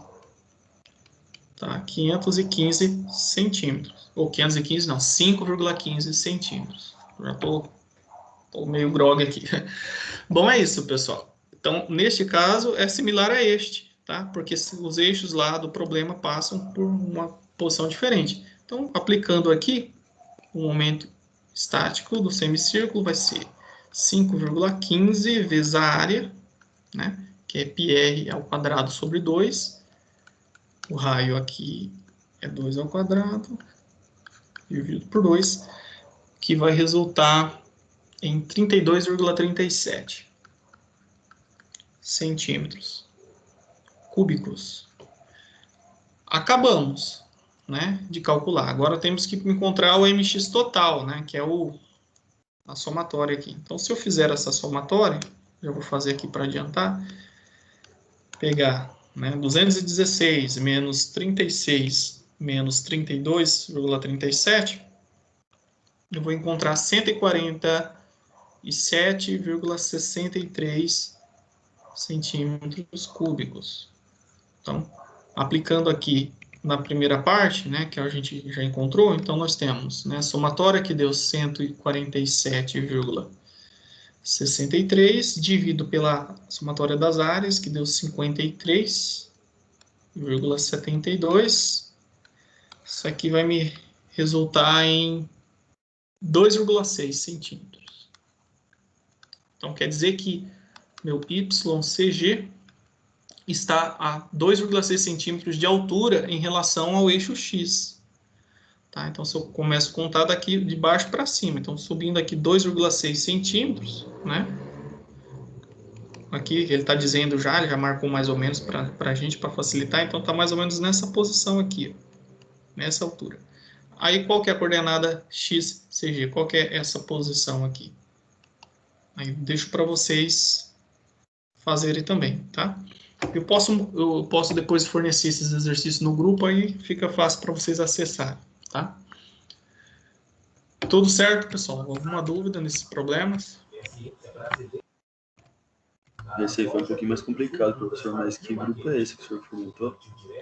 Então, eu falei no início da aula que eu criei um grupo da disciplina e eu vou colocar o link lá no AVA para vocês acessarem. É um grupo de WhatsApp, tá? Aí eu vou mandar lá as atividades. Se no final da aula vocês acessem lá que eu vou publicar o link.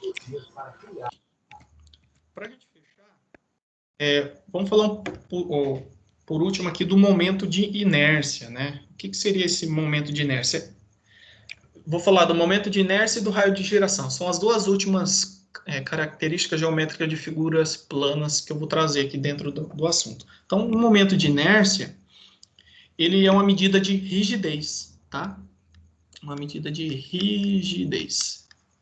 Rigidez do quê? Rigidez à flexão. Então, tanto o momento estático quanto o momento de inércia são utilizados nos estudos de flexão. Então, quanto maior é o momento de inércia daquela seção transversal, né, quer dizer que aquela estrutura ela é mais rígida, a flexão, ela tem dificuldade em fletir. Então, por exemplo, nós temos essa viga aqui, com essa seção, e nós temos uma viga que tem seção circular, né?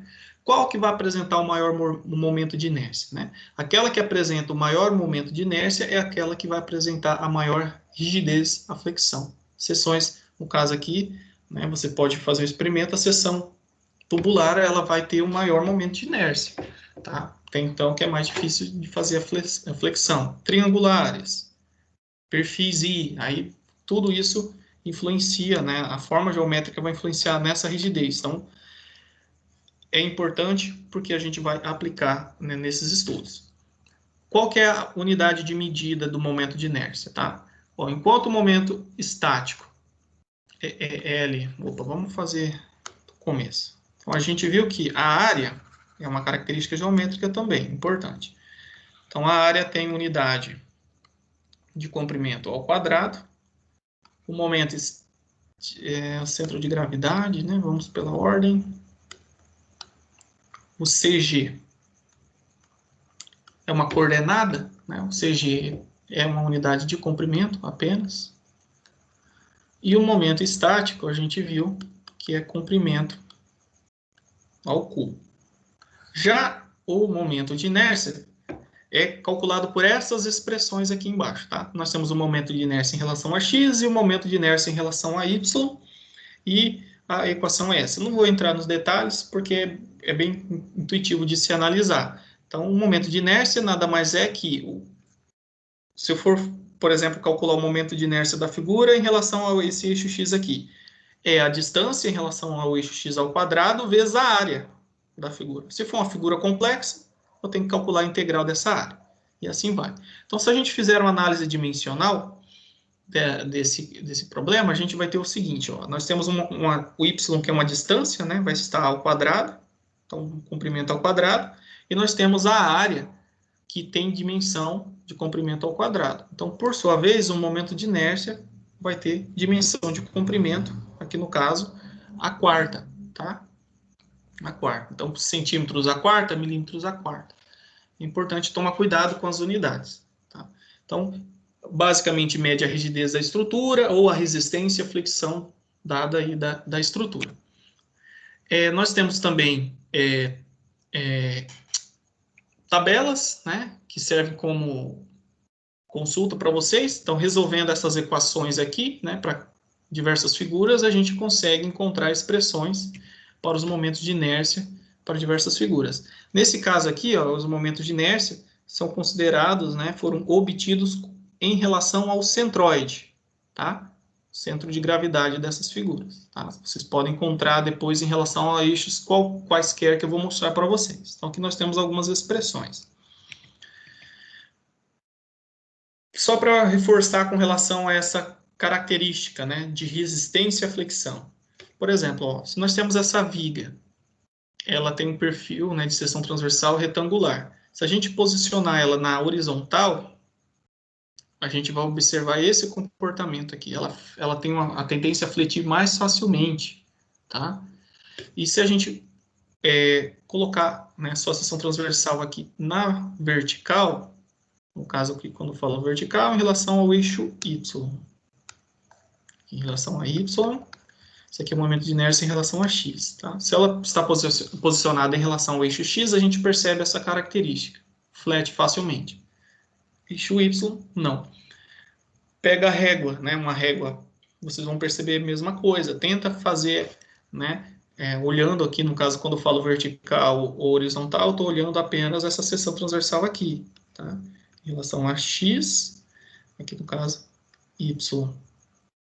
Então, se eu posicionar dessa forma, eu vou ter essa característica, tá? Esse lado maior está na vertical. E aqui eu estou analisando assim. Então, se você posicionar a régua dessa forma, ou tentar, né, aplicar uma carga aqui, você vai ver que ela é muito mais difícil de você dobrar. Às vezes você acaba quebrando e não consegue fletir a estrutura. Então, isso se dá simplesmente graças a a característica geométrica, que é o nosso momento de inércia I aí, tá? Então, vamos fazer um exemplo aqui usando as dimensões da estrutura, né? Nós temos essa viga aqui com essas características, 6 centímetros de espessura, 10 centímetros aí de altura, né? Vamos chamar assim, e esse aqui é a largura, 60 centímetros. Se a gente pegar aquelas equações anteriores, considerando o momento de inércia em relação ao centroide, tá? Centroide dessa estrutura, nesse caso aqui vai coincidir com o centro geométrico, no caso aqui nós temos o que a gente chama de linha neutra, é esse ponto aqui, a gente vai obter 180 centímetros a quarta quando o momento de inércia é obtido em relação ao eixo X, ou seja, a viga na horizontal, e 500 centímetros a quarta quando nós estamos trabalhando aí com o momento de inércia, né, a viga na posição vertical. Então, isso nos mostra, né, que a gente tem um ganho em quase 3 vezes na resistência da estrutura, assim podemos assim dizer, fica 3 vezes mais resistente apenas, né, modificando o posicionamento dela, graças a essa característica geométrica. Tá? Quando nós temos, no caso, figuras compostas, Professor, a gente... Oi? Desculpa atrapalhar aí. Voltando àquela imagem lá do exercício. Isso aí. No caso, eu considero o X e o Y aonde na figura ali? Por exemplo, 10 centímetros, 6 centímetros. Ah, você está falando aqui, né? Na secção transversal do exercício. Por exemplo, eu uso... Nós temos essa região aqui, ó. Essa aqui é a região considerada, né? Nós estamos olhando a seção transversal da estrutura. Vamos voltar aqui. Ó, o momento de inércia, ele é calculado usando essa equação com relação ao centroide da figura. Foi o que eu mostrei ali, né? Nós temos aqui o centroide, aqui são os eixos. Eixo X e eixo Y, tá? Acabou confundindo vocês quando eu coloquei aqui, né? X e Y. Esqueça isso aqui. Isso aqui é considerando vertical. Exatamente. Tá? Esqueça isso aqui. Aqui o eixo X, a referência aqui é o centroide. Então, a peça ela foi rotacionada com relação a esse ponto aqui. Ó. O X ele está considerando essa linha aqui, essa linha neutra, que é X. Então, é o momento de inércia em relação a X. A única diferença aqui foi que rotacionou a viga em relação a essa posição. Tanto os momentos de inércia aqui são em X, tá? São em X. Ah, professor, mas se eu considerar o eixo X aqui embaixo, né? E o eixo Y aqui na lateral, aí a equação ela vai voltar para cá, ó. Opa, aqui, ó. O que era a minha base? Aqui é a minha base, aqui é a minha altura. Quando eu falo que está na vertical, né, usando essa equaçãozinha aqui, né, eu estou considerando como a minha base aqui o B que aparece na expressão. Tá? Vertical é o Bzinho que está aqui na expressão. Aí quando eu faço a minha referência em relação ao eixo Y, eu só vou inverter aqui, né? Eu continuo usando o B aqui, né? Mas eu poderia reescrever aqui como eixo Y, o meu B seria meu H, então aqui seria B vezes... Não sei se eu estou conseguindo explicar com clareza. Bom, vamos lá, deixa eu tentar... Professor, então, na verdade, esse eixo X aí que o senhor expressou lá no exercício, ele é uma linha imaginária que passa pelo meio da peça, então. Isso. Ela sempre vai passar pelo eixo da peça, então. É um eixo imaginário, né? Que passa pelo meio da peça. Quase isso. Deixa eu só tentar clarear isso aí. Eu também entendi desse jeito. Deixa eu clarear vocês, tá? Ó, isso aqui são os momentos de inércia em relação a X, em relação a Y, considerando a referência, o centroide da peça. Beleza. Então, quando eu vou calcular um momento de inércia em relação a X, tá? Em relação a X, que é essa coordenada aqui, eu vou usar essa expressão. Base vezes altura ao cubo, dividido por 12. E quando eu vou considerar o momento de inércia em relação a essa coordenada aqui, eu inverto, né? Meu H agora não é mais ao cubo e minha base se torna ao cubo. No problema, o que acaba confundindo ali? Que ele usou X e X, né? Mas o correto, né, no caso, né, como ele transladou a viga lá, o primeiro seria X, tá? Seria X. Na verdade, o primeiro caso lá seria o nosso Y, considerando a viga assim. Seria isso aqui, primeiro caso. E o primeiro caso, que é o que está aqui na expressão, seria a minha vertical, tá? O primeiro caso é a vertical, tá? E o segundo caso é a horizontal. Aqui, no caso do desenho, nós temos, na prática, essa linha imaginária aqui, que na verdade não é imaginária, ela existe, a gente chama de linha neutra, tá? A linha neutra coincide com o centro geométrico ou centro de gravidade da seção transversal. Então, aqui é o nosso eixo X, isso aqui é o nosso eixo Y. Quando eu tombo essa viga, coloco ela na horizontal, aqui continua sendo o meu eixo X, tá? Agora, a minha altura, né, essa viga aqui, deixa eu tentar desenhar ela assim, que aí fica mais fácil de ver. Meu eixo X continua aqui, ó, saindo do plano, e meu eixo Y passa a ser aqui, essa altura aqui. Y e o X está para dentro aqui da estrutura. Tá? Para não confundir, vamos olhar dessa forma. Tá? Então, viga na horizontal, nós sempre estamos considerando o centroide. Então, esse que é o caso. Então, viga na horizontal, nós estamos considerando sempre o centroide. Nós observamos que o nosso Y, que é o meu H, aqui, ó, meu Hzinho, minha altura da viga, ela acaba sendo menor, ela acaba sendo prejudicada, né, em termos de dimensão, ó, nessa posição, ó, porque meu Y ele inverteu aqui nessa situação. Espero que fique claro. Aqui, ó, meu Y está para cima agora. Então, esse aqui é meu H agora. Então, meu H fica ao cubo, tá? Esqueça esse subíndice aqui, que está aqui, para não confundir vocês. Aí, quando eu trabalho nessa situação aqui, meu centroide continua o mesmo, só mudando a posição da viga, não vai mudar o centroide, tá? Meu X continua entrando aqui no plano, só O que que agora muda é a altura só, então. meu H aumenta, né? Meu H aumenta, porque ele muda, só muda, tá? Em termos gerais, é isso. É a mesma coisa que aconteceu com o triângulo, praticamente, É, naquela primeira figura. sim. Então, o posicionamento em relação ao centroide não muda. Agora, quando eu faço aqui essa analogia de x passando aqui e o y passando aqui, está relacionado à posição. Quando eu quis dizer aqui, a posição, tá? Eu apoio nesse lado, que eu chamei de y, e apoio nesse lado, que eu chamei de x.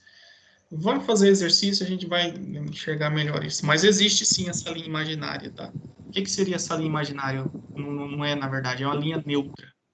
A linha neutra, quando você carrega sob flexão, a estrutura, né, ela vai tender a se deformar, né? Ela vai formar, no caso aqui, com esse tipo de carga, uma deformação com essa cara. A linha neutra é uma região dentro da peça, da estrutura, em que nós vamos ter carga nula. Por isso que chama de linha neutra. O carregamento é nulo, tá? Nessa região aqui, ó, o superior, a gente observa que é um comportamento, né, em que as fibras tendem a se comprimir e a parte de embaixo da estrutura tende a se tracionar, né? E na linha neutra é zero, não tem nem tração nem compressão, tá? Aí, se você inverter a viga tanto para cá quanto dessa forma, a linha neutra continua na mesma região, tá? Ela é toda essa faixa onde coincide com o centroide aí da figura, tá? Pessoal, entenderam? Confundi vocês? Deu para entender melhor agora, professor. Então, Mas, assim, na fórmula, quanto maior o H, então, maior a resistência, a questão do momento de inércia. para ficar fácil aqui, a gente só está mudando a altura, né?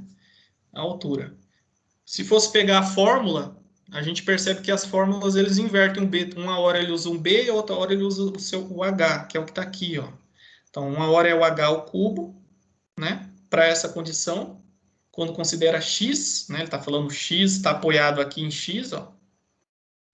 E quando está apoiado em Y, quando a viga está deitada, ele chamou de Y, o seu H muda, o seu H passa agora, o que era seu B, né? Você tombou, ele chamou de B, ele continua sendo B. Aí agora o seu H passa a ser o B.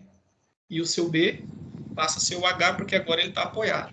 Só isso. Mas nesse caso aí é só por causa da forma geométrica mesmo, não tem a ver com... Não. Quando a gente vai trabalhar, por exemplo, com semicírculo, com círculo, a gente vai mudar as expressões. A gente vai aplicar, aí vocês vão entender o que seria esse Y, esse X, de forma mais tangível aí, tá? Mas nesse caso aqui, simplesmente você só está mudando o seu H. Uma hora você aumentou, outra hora você diminuiu. Ô, professor, quanto maior o momento de inércia, maior a resistência, no caso, seria da peça? Sim, você consegue aumentar a resistência à flexão. A estrutura fica mais rígida, tá?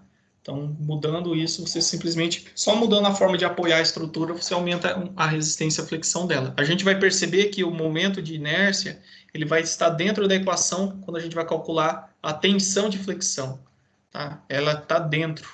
Então, quanto maior, a gente vai perceber que essa tensão existente, né, ela tende a ser menor, tá? Ela vai conseguir suportar uma maior carga. Beleza?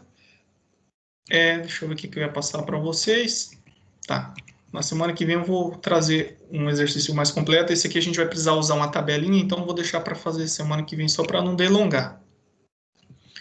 Então, o que a gente faz, né? Quando a gente calcula o momento de inércia que passa pelo centroide, que a gente viu na tabela, é tranquilo, aplicação direta de fórmula, né?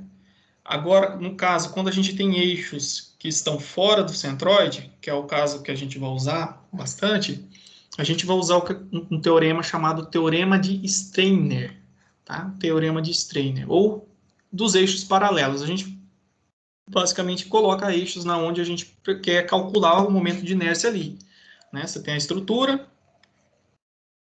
você sabe o momento de inércia que passa aqui, que é o centroide. Imagina que você quer saber o momento de inércia nessa região. Então, você vai transladar um eixo X aqui, um eixo Y paralelo ao centroide, e vai aplicar nessas expressões. Então, o momento de inércia em relação a X, né? Que seria essa posição, né? Essa posição aqui, ó. Opa, a X está aqui. Então, essa distância aqui. Então, o que você vai precisar, né? Você vai precisar a coordenada YCG, que é essa distância, multiplicado pela área da figura, mais o momento de inércia, considerando o centroide da figura. Tá? E assim a gente vai fazer para o outro. Então, primeiro você calcula o momento de inércia, considerando o eixo que passa pelo centroide, e depois você soma com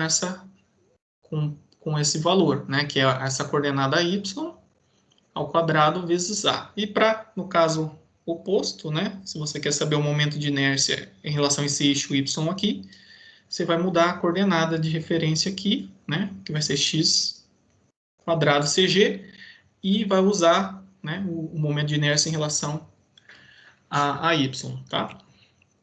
Eu vou trabalhar melhor com isso na semana que vem, para não ficar muita coisa para vocês hoje, tá? Aí a gente encerra. Então, eu iria falar um pouquinho melhor dessas equações, e aí a gente já vai fazer um exercício completo. Então, o que eu vou deixar para vocês praticarem, tá? Eu vou mandar no grupo essa atividade, tá? Que envolve área, centro de gravidade, momento estático, e vou deixar para que vocês façam, né, aqui no caso dos exemplos que eu já passei, calcular os XCG dessas figuras achuradas aqui. Beleza? E aí, na semana que vem, eu trabalho melhor o momento de inércia com vocês e a gente faz o exemplo. Esse exemplo aqui, que é um exemplo que a gente vai demandar um pouco mais de trabalho, vai precisar usar a tabela, aí eu consigo melhor trabalhar com vocês. Então é isso, pessoal. Tem dúvidas? Tá tudo certo por enquanto? Essa última aí que foi um pouquinho mais complicado, o momento de inércia, mas as outras foram mais tranquilas. Qual que ficou mais complicada? Essa última. Essa aqui? O momento de inércia que o senhor explicou pra gente. Ficou confuso mesmo. É porque aqui, né, a gente está considerando o centroide, né, que é o centro geométrico da peça. Aí, quando eu vou trazer na semana que vem isso aqui desenhado melhor para vocês. Vou trazer posicionado, vou colocar as coordenadas, aí a gente entende melhor. Não se preocupe com o momento de inércia hoje. Então, o importante é que vocês entenderam o momento estático, tá? Centroide e um conceito de como obter o centroide e o momento estático. Aí, na semana que vem, eu vou trabalhar melhor para vocês entenderem isso aqui, tá? O conceito de momento estático em X praticamente é a mesma coisa que a gente estava fazendo? O que o senhor deu exemplo? Que o senhor pediu para a gente descobrir? Tá. A Y, o senhor falou? Sim, é a mesma coisa. A única dificuldade, na verdade, dificuldade não. A diferença é que vocês vão precisar mudar as variáveis, né? Em X você vai usar a coordenada Y. Já em Y, vai usar a coordenada X, né? Vocês estão acostumados a trabalhar com a coordenada Y. Vocês só vão precisar usar a tabelinha lá, no caso aqui, ó, do semicírculo. Vou tentar apagar aqui. Ó, quando a gente está trabalhando aqui com o MY do semicírculo, você vai precisar da coordenada x, CG, do mesmo, né, vezes a sua área. A área é normal, tranquilo, né? O que pega é aqui. Então, a gente percebe que na tabelinha, o eixo passa sobre o centroide, né? O eixo de referência. Então, aqui é nosso x, e aqui o nosso... Na verdade, passa pelo centro geométrico da figura. Então, por exemplo, se eu for calcular o centroide aqui, a gente vai perceber que vai dar zero. Então, meu XCG, usando o material, né, a tabela, vai dar zero. Porque a origem, né, passa aqui pela origem. Esse é o CG indicado no desenho. Mas eu não quero saber com relação a esse X. Aí a gente vai ter que pegar o ponto, né, que é zero, e somar até aqui. Então, vai ser essa distância. É por causa que o centro do eixo do círculo está mais para baixo, por isso que para cima é 0? Não. Deixa eu tentar de novo. Vamos voltar aqui. Não, o pessoal pode perguntar mesmo. Ó, isso aqui é o exemplo da figura, né? O que eles fizeram? Então, o cara pegou, traçou... O meu desenho também não ajuda. Imagina que tem uma retinha perfeita aqui. Ele chamou isso de x, ele chamou essa altura aqui de y. Aplicou aquelas integrais, né? Bom, quando eu vou calcular aplicando as integrais, né, usando essa referência, a gente percebe que o CG vai ser nesse ponto aqui, ó, nesse pontinho aqui. Imagina que a gente não tem as fórmulas ainda. Imagina que ele deu esse ponto. Se você tem um sistema cartesiano, né, x, y, qual que é a coordenada x desse ponto? 0. Tá? X seria positivo, x seria valores se tivesse nessa região aqui, ó. Para cá ou para cá. Nesse caso aqui é 0. Ok? Então, por isso que nós não temos... É 0 porque está no eixo y e está abaixo da linha de x? Não soma número negativo? Só é ele é 0 porque simplesmente ele está 100% sobre y, tá? Ok? Só isso. Não é porque está abaixo de y, não. Ele é 0 porque está aqui. Imagina se o centroide fosse posicionado aqui, ó. Aqui no caso, o nosso YCG seria nulo, porque ele não tem nenhum valor para cima nem para baixo. Está 100% em x. É o que vai acontecer aqui, ó. Se a gente usar a figura que está aqui, né? A gente percebe que o eixo ele vai coincidir aqui. Então, é 0. 0, C. CG, né? CG, X, CG. É 0. Só que eu não quero com relação a esse sistema aqui, a esse Y que está aqui. Ó. Quero essa distância com relação a esse Y. Então, eu vou pegar a distância daqui até aqui. Ó. Aqui é 4, né? Então, aqui é 2. Então, seria, no caso, 6, 8. Então, seria 8. Então, o XCG do semicírculo, no caso, o efetivo mesmo, né? Com relação à referência que eu tenho, é 8. Seria 0 se fosse com relação a esse eixo Y aqui. Então, vamos trabalhar dessa forma. Eu vou apagar aqui e vou só refrescar para vocês. E no caso desse triângulo, né? Então, o triângulo está aqui. Opa.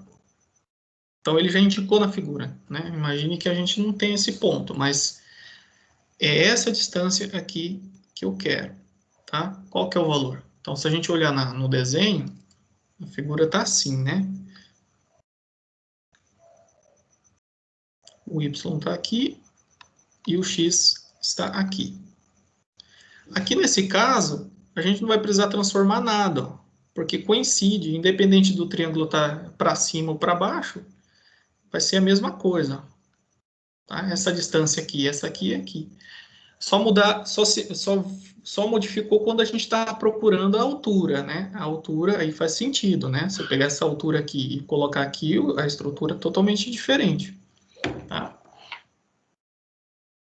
Vou deixar vocês trabalharem isso essa semana e na próxima eu vou resolver, tá? Eu vou resolver o exemplo 3, calculando com vocês. O 2, que é o mais tranquilo, né? O 1 não tinha, vamos ver o que o 1 tinha. O 1 tinha sim, para vocês calcularem o x usando a notação de integral. Tá? Mesma coisa, só vai mudar aqui internamente na expressão também. É um momento de inércia, eu vou fazer alguns exercícios e a gente vai entender o porquê que é esse x, porquê que é esse y. Aqui eu acabei confundindo a cabeça de vocês ao dar o exemplo de estar deitado sobre o eixo x e estar deitado sobre o eixo y, tá? Mas esqueçam isso. Uma dica para vocês estudarem, use o livro do Hibbeler, tá? Uma sugestão. Hibbeler. Acho que é assim que se escreve. Acho que tem 2 Bs aqui, tá? De resistência dos materiais. É um livro bem interessante, bem simples de se ler, e ele vai ajudar também a aprofundar os conceitos. Mas na aula a gente vai tirar as dúvidas, tá? Bom, é isso, pessoal. Se não tiver dúvidas, a gente encerra e na semana que vem trabalhamos melhor esses assuntos. Eu só tenho dúvida de qual é o nome do senhor por segmento atrasado para aula. Meu nome? Tá aqui, ó. Eu não compartilhei a tela com a minha imagem porque eu tô com problema na câmera, tá, pessoal? Mas semana que vem vocês já vão conseguir me ver. Sou o professor Rafael. Travando aqui meu computador. Então, esse aqui é o meu nome completo, Rafael Henrique de Oliveira. Quem quiser mandar um e-mail é rafael. Deixa eu compartilhar aqui para tirar dúvidas ou às vezes algo específico. Rafael.oliveira@anhanguera.com, tá? holiveira@anhanguera.com. Então, a gente vai conversar mais pelo grupo, mas aqui no e-mail também a gente pode resolver demandas específicas, tá, pessoal? O link da aula sempre vai estar disponível na seção 1.1 e os vídeos eu vou postar nas sessões que eu tratar e também mando o vídeo no grupo para vocês acessarem também, beleza?